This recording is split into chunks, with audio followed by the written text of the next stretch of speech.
आदाब नाजरीन, खैर मकदम है आप लोगों। आज हमारे साथ मौजूद है मिस्टर मुजफ्फर शाह साहब, जो जम्मू कश्मीर नेशनल अवामी कॉन्फ्रेंस के जो वाइस प्रेसिडेंट भी है। इनसे आज गुफ्तगू करेंगे पॉलिटिक्स के हवाले से कि क्या स्थिति है कश्मीर में, और कुछ जो इन्होंने इससे पहले भी ब्रीफिंग्स दी थी, स्टेटमेंट्स दिए थे, उसके हवाले से इनसे आज गुफ्तगू करते और इनसे पूछते हैं कि किस हद तक वो सही है और किस हवाले से या किन बेसिस या बुनियादों पे आपने वो सारी चीज़ें जो है बयान करी है। मुजफ्फर साहब, सबसे पहले तो खैर मकदम करते हैं आपका। शुक्रिया, बहुत बहुत। सर, सबसे पहला मेरा सवाल आपसे रहेगा, रिसेंटली आपने एक इंटरव्यू दिया है जिसमें आपने ये मेंशन किया कि आर्टिकल 370 35A को स्क्रैप जो है वो कोई नहीं कर सकता। आपने खुद स्क्रैप किया, लोग मेजॉरिटी जो ऑफ पीपल जो है कश्मीर के वो कहीं से राजी नहीं थे, और कोई ना कोई आएगा जो उसको वापस लेगा। देखिए, ये तो बेसिकली एक सब जुडिस मैटर है, क्योंकि ये matter is in the Supreme Court as of today.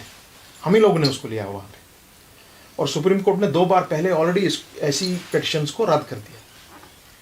They have upheld 370 and 35A। चूंकि 370 and 35A, basically 370, it forms the basic structure. It's one of the pillars of the Constitution of India. So आप इसको legally, ये हालांकि जम्मू कश्मीर के बाशिंदे को, खुसूसन कश्मीर के बाशिंदे को, जिस तरीके से सुप्रीम कोर्ट की कुछ कार्रवाइयाँ हुई हैं हमारे केस के लिए, बाकी जम्मू कश्मीर के केसेस के लिए, आपके इंटरनेट के लिए, 4G के लिए, जिस तरीके से उनने अपना किरदार निभाया, हम सबको उन पर कुछ भरोसा उठ गया है। उम्मीद रखते हैं, क्योंकि सारा वर्ल्ड देख रहा है, पूरी जुडिशल सिस्टम पूरे दुनिया का, हिंदुस्तान में माना जाता है, हिंदुस्तान का जुडिशल सिस्टम माना जाता है। It is on test today on Kashmir, because of Kashmir. We will see वो क्या करेंगे। Otherwise it is a political battle. जो हमने कहा है कि जिस तरह से आपने जोर जबरदस्ती करके नंबर्स को लेकर पार्लियामेंट में सुबह आपने नोटिस दिए बगैर बिल को इंट्रोड्यूस किया, और शाम को उसका आपने इलेक्शन भी करवाया, वहीं पे हाथ भी खड़े करवाए, यस एंड नो, और इसको पार कर दिया। आज तक कभी हिंदुस्तान की तारीख में ऐसा नहीं हुआ है, पार्लियामेंट्री तारीख में ऐसा नहीं हुआ है। और हम उम्मीद रखते हैं 35A 370, which forms the basis of the relationship between Union of India and the state of Jammu and Kashmir, उसको जिस तरीके से आपने तोड़ा है इज्जत के साथ, या तो आपको ही ये जो ताज आपने नीचे उतारा, एक पगड़ी हमारे पगड़ी उछाल दी, ये पगड़ी आपको उठाकर वापस हमारे सर पर बाइज्जत रखनी पड़ेगी। आप नहीं रखेंगे तो कोई दूसरा रखेगा, यह बात पक्की है।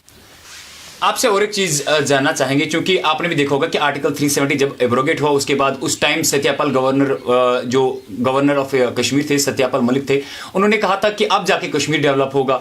अब ये पहली बार इतिहास रचा जाएगा कि 50,000 नौकरियां एक साथ आ जाएंगी आर्टिकल 370 स्क्रैप होने के बाद। 3 महीने बीते, तो उन्होंने 3 महीनों का टाइम दिया था। सत्यपाल मलिक जी ने जो कार्रवाइयां की, those were all illegal. Governor cannot take the powers of the legislature. Concurrence of the legislature or the governor is not the concurrence of the legislature. That is not what the constitution is. उन्होंने जो कुछ किया निहायत ही अफसोसनाक, उनने और उन पर ये उंगली हमेशा रहेगी। और किसी दिन याद रखें, वो जहां पर भी हैं, वो एक न एक दिन इंशाअल्लाह अल्लाह ताला ने जिंदगी रखी, सत्यपाल मलिक याद रखना, आपको हम कचहरी में खड़ा करेंगे और आपको ऐसी इबरतनाक सजा दिलाएंगे, आइंदा दोबारा कोई गवर्नर डेयर नहीं करेगा इस तरह करने की। यह मेरा वादा है इंशाअल्लाह कश्मीर के साथ, जिंदगी रही तो। दूसरी बात, आप कहते हैं कि कश्मीर डेवलप अब होगा। सत्यपाल मलिक जी ने 4 लाख लोगों को जो यहां रोजगार कमाते थे, बाहर से आए लोग, हिंदू, मुसलमान, सिख, ईसाई, 4 लाख लोगों को यहां से बाहर निकाला 48 घंटे के अंदर अंदर। करीब 1.5, 2.5, शायद 3 या 3.5 लाख टूरिस्ट इस वक्त यहां पर थे, उनको यहां से बाहर निकाला। अमरनाथ यात्रा को बीच में बंद कर दिया।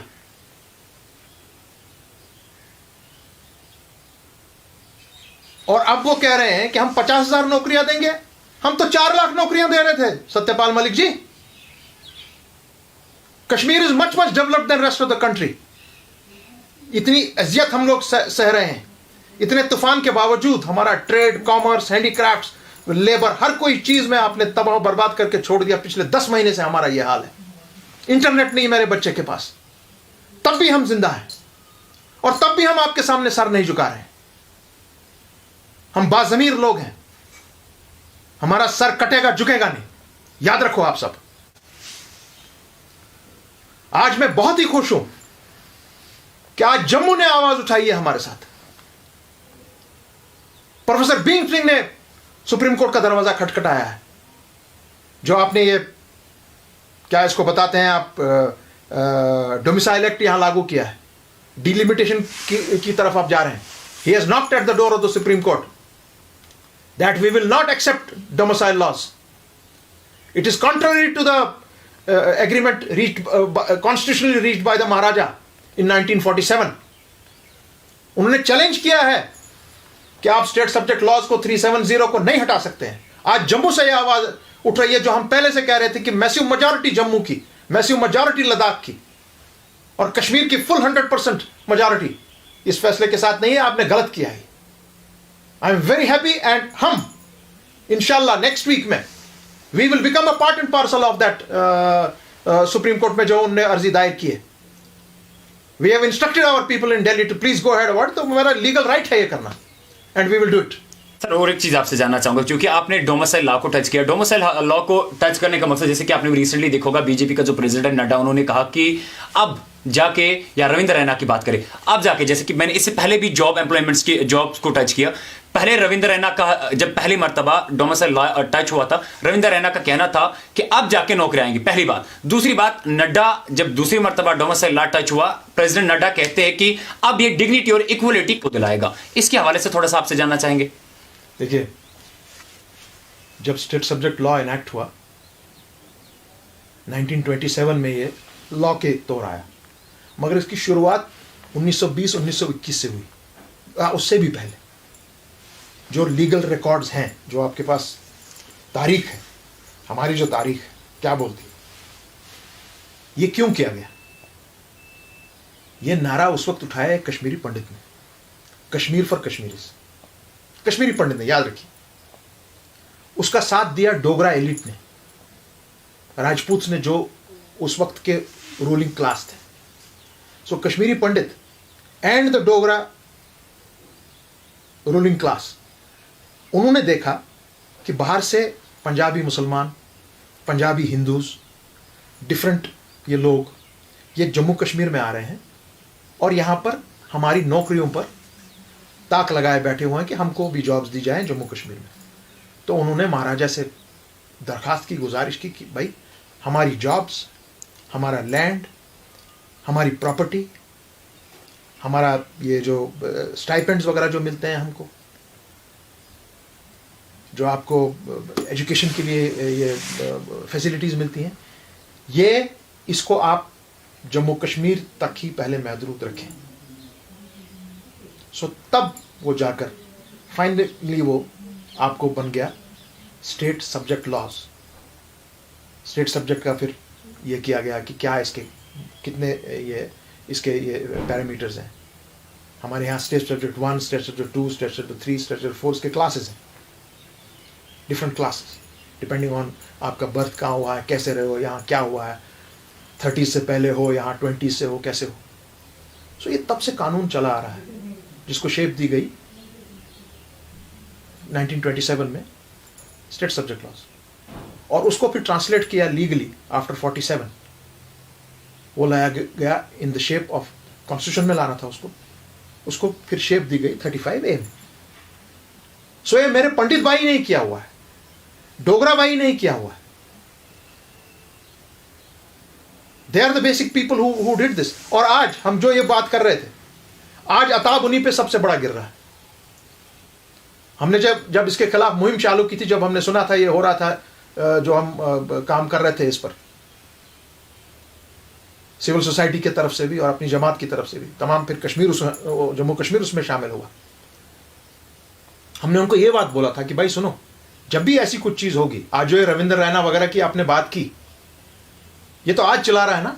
मैं इनके हेडक्वार्टर, बीजेपी के हेडक्वार्टर में जो उनका उसके पहले इनका जो ये प्रेसिडेंट था, मुझे नाम उनका याद नहीं है, मैं पूरी अपनी टीम लेके उधर गया और उनके साथ डिबेट हमने की उनके हेडक्वार्टर में जाकर कि इस चीज को आप सपोर्ट मत कीजिए जो ये करने जा रहे हैं, क्योंकि ये जम्मू के डोगरे पे, यहां के सिख पे, लद्दाख के बौद्ध पे, कश्मीर के नागरिक पे जो हमारा तहफ़्फ़ुज़ है, वो अगर आप हटा देंगे तो अब जो फ्लड गेट अंदर आएगा, सबसे पहले आपको शिकार करेगा वो, उसके बाद लेह को करेगा, कश्मीर की उसके बाद बारी आएगी। और आज वो रियलाइज कर गए हैं कि yes, Kashmir leadership, Kashmir was right in pinpointing कि ये हमारे तशख्खुस के साथ खेला जा रहा है। Right to my property, right to my job, right to my all privileges for education and all, they have to be protected here. क्योंकि मेरे पास ऑलरेडी आज यहाँ करीब 6-7 लाख बेकार तालीम याफ्ता नौजवान बच्चे और बच्चियां हैं। अगर मैं उनके लिए भी क्लास 2, 3, 4 वो जॉब्स को मैं प्रोटेक्ट न कर पाऊंगा, बाकियों को क्या होगा? Where is my protection of my job? अच्छा, मेरा बच्चा यहां से तो बाहर जाके नहीं, मैक्सिमम तो नहीं जा सकते हैं, वो यहीं पे होते हैं। सो बड़ा ये सीरियस मैटर है और आज हम सब खड़े हैं इस बारे में।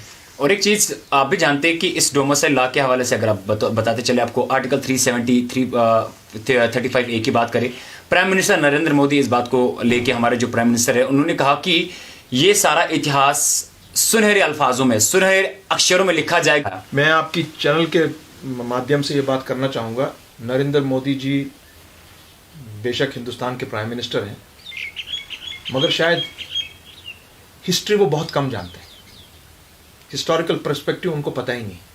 जम्मू कश्मीर के बारे में तो कुछ मालूम ही नहीं है उनको, ना अमित शाह जी को, ना उनके जितने भी लोग हैं, वो सिर्फ ऊपर ऊपर से देखते हैं। उनका एक ही काम है, क्योंकि वो आरएसएस बैकग्राउंड के लोग हैं, उनका एक ही मुद्दा है फाइनल।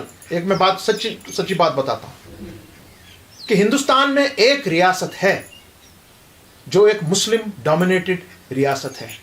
इस रियासत को हमको माइनॉरिटी के मध्य तब्दील करना है। ये डिलिमिटेशन, ये आपका डोमिसाइल लॉ, आर्टिकल 370, 35A, इसको इस तरह करना अनकॉन्स्टिट्यूशनल, इलीगल, इमोरल, एक ही चीज के लिए, to change the demography of the only Muslim majority state. Muzaffar साहब, आपने बात करी कि प्राइम मिनिस्टर नरेंद्र मोदी को हिस्ट्री के बारे में नहीं पता, अमित शाह को हिस्ट्री के बारे में नहीं पता, या बाकी, लेकिन डॉक्टर फारूक अब्दुल्ला को तो पता थी, उमर अब्दुल्ला को तो पता थी। वहां से जेल से निकलने के बाद उन्होंने तो कोई बात नहीं करी 370 को लेकर। देखिए, वो तो अभी भी खामोश है। We are all bound by something called Gupkar Declaration. It's a written statement जिसमें हम सब की रजामंदी है। वी आर, और वो बार बार कह रहे हैं, डॉक्टर साहब ने बार बार ये कहा कि मैं कोई कदम, क्योंकि हम सब इसमें इकट्ठे मिले हुए हैं, ये सब का मामला है।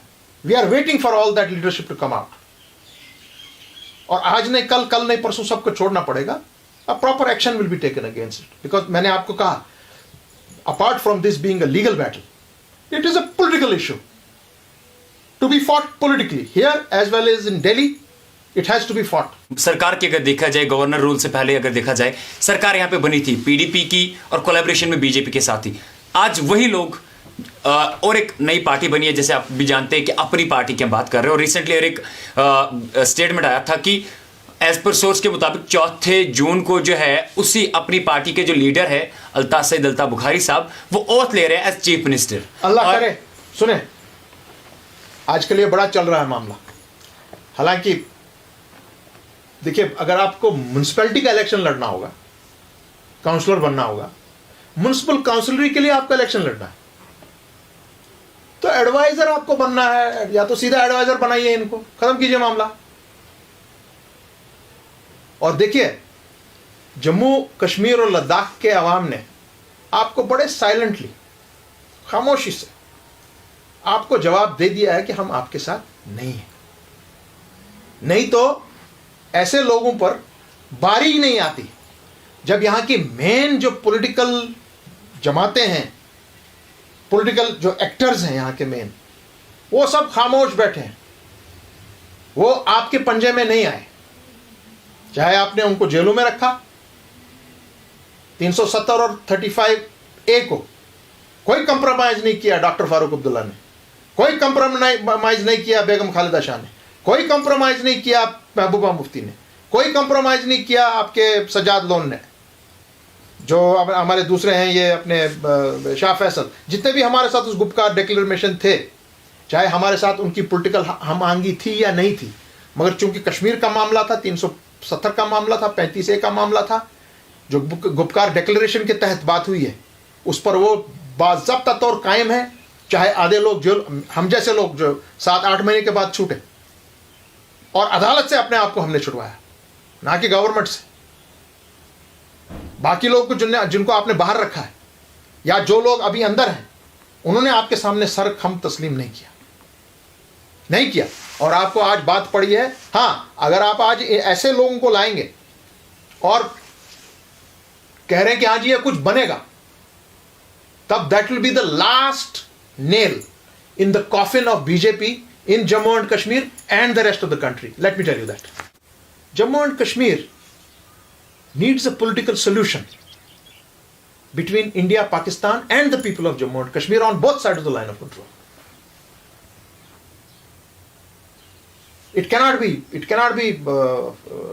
put into the, आप उसको ठंडे बस्ते में नहीं रख सकते हैं। ये बार बार उभरता है, और मरता कौन है? हमारे बेचारे फौजी दोनों तरफ।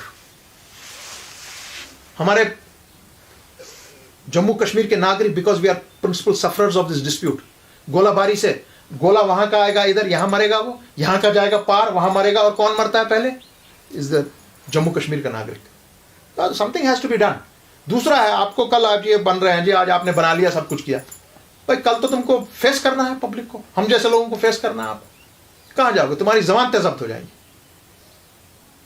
जब भी कभी यहां ऐसा दोबारा मामला बनेगा, क्योंकि हमको ये सेट वापस करना है। This is a political battle. 370 and 35A is not only a constitutional battle, it is basically a political battle. और इन सबको याद रखना चाहिए कि महाराजा ने इंस्ट्रूमेंट ऑफ एक्सेशन जब किया, जिसकी गारंटी महात्मा गांधी ने की, लॉर्ड माउंटबेटन ने की, उसके बाद प्राइम मिनिस्टर ऑफ इंडिया ने की, और उसके बाद पार्लियामेंट ऑफ इंडिया ने की। महाराजा ने अपनी बाउंड्री, अपना फ्लैग और अपना कॉन्स्टिट्यूशन, उसके साथ आपको हाथ लगाने की इजाजत नहीं दी। और वही जब ट्रांसलेट हुआ 370 में, सेम थिंग शेर कश्मीर ने किया। आप हमारी बाउंड्री, हमारे कॉन्स्टिट्यूशन, हमारे फ्लैग को कभी छेड़ नहीं सकते हैं। अगर आपने उसको छेड़ा, the whole place becomes free. और आज आप देखते हैं चारों तरफ से मामला खराब हो रहा है। यहां चाइना से मामला खराब हो रहा है। One of the causes is 370 definitely. तो आपका कहने का मकसद है कि चाइना जो अभी लद्दाख और चाइना के बीच में जो डिस्प्यूट चल रहा है हमारे वहां पे, क्योंकि आपने हमारी बाउंड्री को छेड़ा, उसका क्या कनेक्शन है इस 370 की से? थोड़ा सा हमें समझाइए, कोई समझ नहीं आया कि भाई महाराजा ने ऑलरेडी आपको कहा कि मेरी बाउंड्री को आप टच नहीं करेंगे। जहां पर आपने मेरी बाउंड्री को टच किया, दैट एरिया बिकम्स वल्नरेबल। मेरे अल्फाज सुने, it becomes vulnerable for any power to take it. सीधी बात, I told you in one simple sentence. लेकिन सिंपली अगर देखा, कोई वहां से तो किसी की बाउंड्रीज पे टच नहीं थी। रेस्ट ऑफ द चाइनाई जो है वो फोर्सली जो है अपने ट्रूप फोर्स के साथ अंदर चला गया। That's what it is. लेकिन बाउंड्रीज पे तो वहां पे किसी ने टच नहीं किया। आप कह रहे कि उन्होंने कहा था कि बाउंड्रीज को टच ना करे, ऐसे हो जाएगा। बिल्कुल sir, is a part of it. ये शुरुआत है। It is a very serious matter.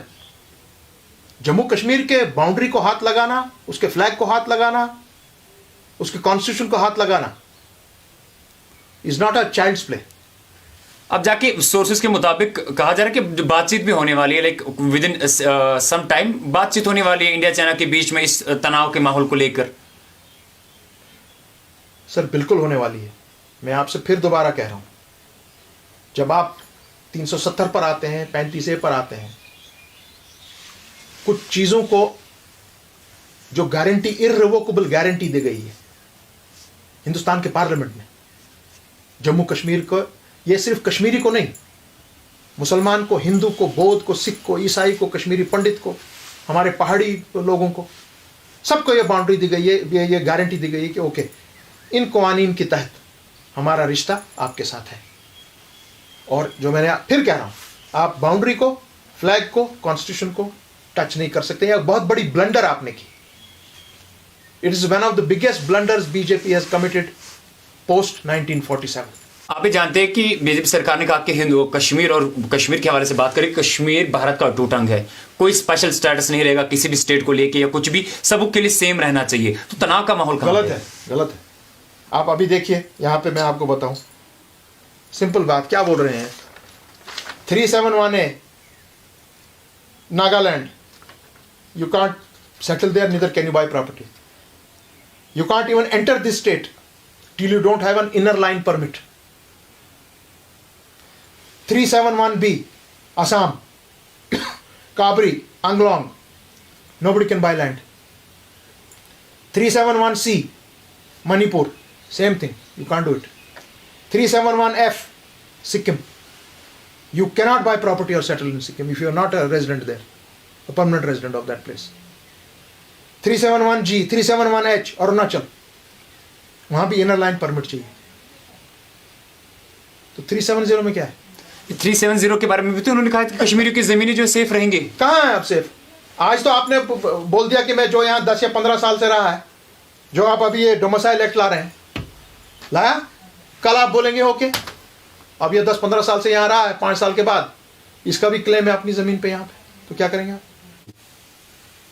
आपकी चैनल के थ्रू में कह रहा हूं, अभी भी लद्दाख जो है, even today it is a Muslim dominated province. Leh को छोड़कर ज़ांस्कार है या करगिल है, they are not for abrogation of 370। इसीलिए मैं बार बार कह रहा हूं, मैं अपने बीजेपी के दोस्तों से भी कह रहा हूं, अरे यार, जम्मू कश्मीर और लद्दाख का मैसिव मेजॉरिटी जो को लोग हैं, they don't want that 370 and 35A should be touched. आपके मुताबिक अब क्या करना चाहिए मरकजी सरकार को, जिसकी वजह से कश्मीर की आवाम भी खुश हो जाए? मुख्तसर से बता दीजिएगा, जिसकी वजह से कश्मीर की आवाम भी खुश हो जाए और आप जैसे लीडर्स भी जो है खुशी खुशी राजी हो जाए उनके बातों से, या वो जो करना चाहते हैं। आप क्या चाहते हो आप जो कश्मीर में होना चाहिए? आप देखिए, नंबर 1 तो बात यह है कि freedom of expression, freedom of speech. अगर आप भी बहैसियत अखबार नवीस कल कुछ लिखें या कुछ बोलें जो बीजेपी को पसंद ना हो, आपको यहां पे पेशी देनी पड़ेगी पुलिस के सामने।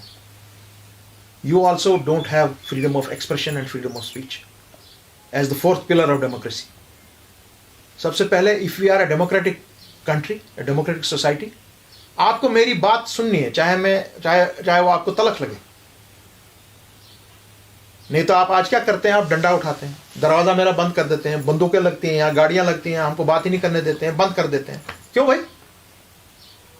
हमने कौन सी ऐसी बात की है, कौन सा ऐसा दंगा फसाद यहां किया है? नो, सबसे पहली ये बात। नंबर 2 बात, जो हमारे डेमोक्रेटिक इंस्टीट्यूशंस हैं उनको फ्रीली रन करने दीजिए। तीसरी बात, जम्मू कश्मीर के साथ आपने जो खिलवाड़ किया है, आपको खबर है कि आपने कॉन्स्टिट्यूशनली गलत किया, लीगली गलत किया, पॉलिटिकली गलत किया और हिस्टोरिकली गलत किया है। आपको यह चीज दुरुस्त करनी पड़ेगी, जो आपके लिए बहुत ही कठिन चीज है। चौथी बात, let's have a free and fair election to the state assembly. और सबसे आखिरी बात, जो हो सकता है इनको कड़वी भी लगे, India and Pakistan have to sit on the table. किस बात को लेके? कश्मीर के मामले को लेके। लेकिन कश्मीर तो अटूट अंग, क्योंकि आप भी जानते हैं आप बोले सर अटूट अंग है, वो बोलते हैं हमारी शारक है, तब फिर ये गोलियां क्यों चल रही हैं आपस में? लेकिन आप तो देख बम क्यों फट रहे हैं? बताइए मुझे, यहां क्यों फौज का जमावड़ा है चारों तरफ? वह यही पैसा आर भी पार भी लगाओ यार डेवलपमेंट पे, लगाओ अपने मुल्क पे, लगाओ अपने बच्चों पे। क्यों कश्मीर को लेके हम बर्बाद हो रहे हैं? सब मारा मारी चारों तरफ है, क्यों? ये आपको देखो भाई, दिस हैज यूएन में भी इसकी डिबेट हुई थी, आप भी जानते हैं, जिसमें प्राइम मिनिस्टर इमरान खान ने भी इसके बारे में बयान दिया था, लेकिन वहां पे भी सपोर्ट बात सुनो यार, आपने यूनियन टेरिटरी बनाई ना आज यहाँ, तो मेरे ये यूनाइटेड नेशंस का ऑफिस यहाँ क्या कर रहा है? बोलो, जम्मू में क्या कर रहा है, मुजफ्फराबाद में क्या कर रहा है? हटाओ उसको यहां से। बोलने के लिए तो बहुत कुछ है, मैं भी बोल सकता हूं, और मैं इतना बोलूंगा कि हम भैया 9 महीने से जूझ रहे हैं। प्राइम मिनिस्टर, होम मिनिस्टर जी, मेरे बच्चे के पास इंटरनेट आज भी नहीं है, लेकिन उसका तो सवाल तो बिल्कुल बात सुनिए, मेरा ट्रेड टोटल खत्म, जो आपने एक्शन लिया 5 अगस्त को, होटल वाला, टैक्सी वाला, जितने भी, रेडी वाला, हैंडीक्राफ्ट वाला, लेबर, ये वो डुम डाम फलान, जीरो। उसकी भुगताई कौन करेगा? उसके लिए तो 20,000 लाख करोड़ का तो पैकेज। अरे यार मुझे छोड़ो, 20,000 करोड़ तो आप अपने पास रखो। मेरे को जो जब यहां फ्लड आया था ना, मैं भी फ्लड विक्टिम हूं, मेरे भी 22 फुट के पानी आया था। ये मकान 2 महीने पानी के, 1.5 महीने पानी के नीचे था। उस वक्त 80,000 करोड़ प्रॉमिस किया गया था कश्मीर को, दिया क्या आपने? कितना दिया जरा बताइए? वो नहीं दिया। 20 लाख करोड़ हमको चाहिए नहीं भैया। हमको जो नुकसान हुआ है, आपके जो गलत डिसीजन आपने लिया, आपके गवर्नर के थ्रू आपने जो गलत डिसीजन करवाया, उसके तहत जो हमारी चैंबर ऑफ कॉमर्स ने एक आंकड़ा आपको दिया है कि करीब 20 से 30,000 करोड़ का नुकसान कश्मीर को हुआ है। होटलियर को, इसको, जो मैंने आपको बताया वो दे दो। आप 20 लाख करोड़ अपने पास रखो, वो तो दे दो। जो इन 2 महीने का मामला है उसको सही करो, ये तो करो। मेरे डॉक्टर के पास, छोड़िए आप स्टूडेंट्स को, आज एजुकेशन से बढ़कर मेडिकल हेल्थ का प्रॉब्लम है। कोविड-19 में, कोविड-19 के लिए डॉक्टर्स के पास अगर 4G होगा, they can treat a patient very well if they have that facility. I don't have that. आपको लॉ एंड ऑर्डर का इश्यू है, you handle law and order, that is your problem, that's not my problem. Law and order is the problem of the government. That doesn't mean you will curtail my internet. जरा दिल्ली में ऐसा हो, आप जरा बंद करके दिखाओ। चलिए कलकत्ता में करो, तमिलनाडु में करके दिखाओ, बंद करो, जरा एक दिन के लिए बंद करो, हुलिया बिगाड़ देंगे पूरी सरकार का। कश्मीर है, आप इसको नेशनल इशू बना देते हो, लॉ एंड ऑर्डर प्रॉब्लम हो गई, हिंदुस्तान पाकिस्तान अंदर आ गया, बस बैठो, खत्म बात। यही तो मैं आपको बात कर रहा हूं, इन चीजों को दूर करना है। कश्मीरी ये चाहता है, इसको ठीक करो। एक्सपेक्टेशंस क्या करते हैं मरकजी सरकार से, ताकि कश्मीर के आवाम के साथ साथ ये सारे लोग भी जो है खुश रहे? मुजफ्फर साहब, आपने इतने बिजी शेड्यूल में अपना कीमती वक्त हमारे लिए दिया, उसके लिए बहुत बहुत शुक्रिया।